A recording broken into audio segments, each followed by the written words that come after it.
Network-based protection/security is a method of preventing your computer network from unauthorized user access, email spoofing, Trojan horses, denial of service, hacking, viruses, spyware, and intruders.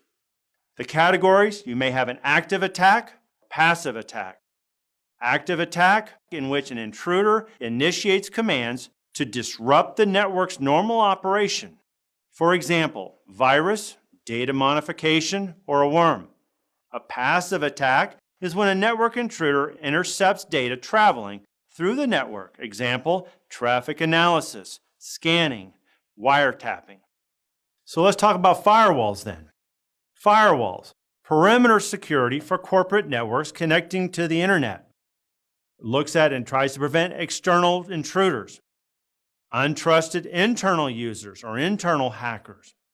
It applies rules to control network traffic flowing in and out of a network, allowing users to access the internet, stopping hackers or others on the internet from gaining access to the network.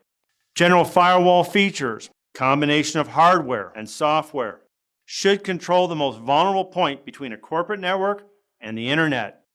Unified threat management refers to a specific kind of IT product that combines several key elements of network security to offer a comprehensive security package to buyers.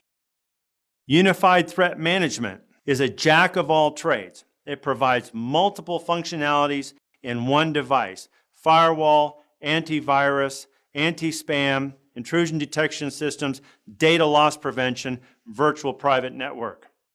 Goals: simplicity, streamlined installation and maintenance, centralized control.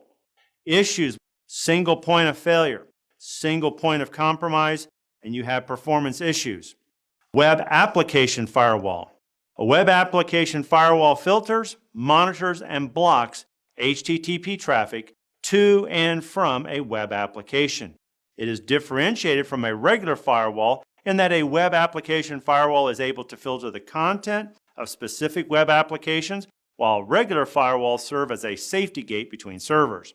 It can prevent attacks stemming from web application security flaws such as SQL injection, cross-site scripting, file inclusion, and security misconfigurations.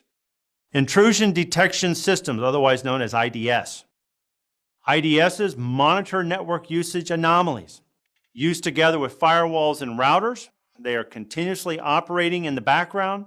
Their administrator is alerted when intrusions are detected. They protect against external and internal misuse.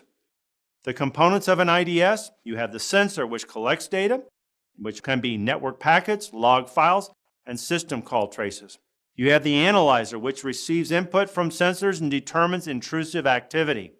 You have the admin console, and finally the user interface. IDS categories: you can have a network-based IDS, otherwise known as a NIDS, identify attacks within a network. You can have a host-based IDS or HIDS, configured for a specific environment and monitor internal resources of systems. Now, an intrusion prevention system is different than an IDS. It is closely related. It's designed to detect and prevent attacks by predicting an attack before it happens, hence limiting the damage or disruption to systems that are attacked. It must be properly configured and tuned to be effective.